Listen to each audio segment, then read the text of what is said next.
দুই শিশু সন্তানকে নিয়ে অনিশ্চিত ভবিষ্যতের সামনে অসহায় বোধ করছেন কালামের স্ত্রী আইরিন আক্তার পিয়া। সঙ্গে বিপদগ্রস্ত হয়ে পড়েছেন তার বড় এক ভাইয়ের সংসারও। রাজধানী ফার্মগেট এলাকায় একটি ট্রাভেল এজেন্সির ব্যবসার মাধ্যমেই পাঠানো টাকা দিয়ে চলত শরীয়তপুরের নড়িয়া উপজেলার মুক্তারেরচর ইউনিয়নে ঈশ্বরদীকাঠি গ্রামে বাস করা ওই পরিবারটি।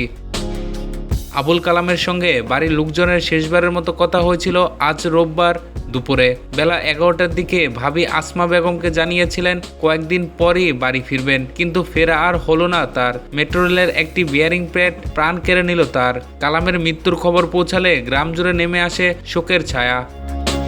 নিহত কালামের পরিবার ও স্থানীয় সূত্রে জানা গেছে, শরীয়তপুরের নড়িয়া উপজেলার মুক্তারেরচর ইউনিয়নের ঈশ্বরকাঠি গ্রামের মৃত আব্দুল জলিল চোকদারের ছেলে আবুল কালাম। 4 ভাইয়ের মধ্যে ছোট ছিলেন তিনি। স্ত্রী ও 2 সন্তান সহ নিয়ে বসবাস করতেন নারায়ণগঞ্জের পাঠানটুলি এলাকায়। গ্রামে থাকা ভাইয়ের সংসারের জন্য নিয়মিত টাকা পাঠাতেন তিনি।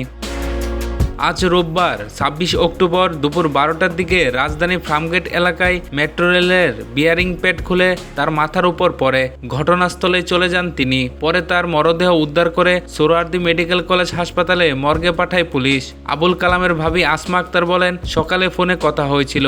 আমি বলেছিলাম ভাইয়ের সাথে কথা বলো, বাড়িতে চলে আসো। সে বলেছিল কয়েকদিনের মধ্যেই চলে আসবে, কিন্তু ঘণ্টাখানেক পর শুনি মেট্রো রেলের বিয়ারিংয়ে তার জীবন কেড়ে নিল।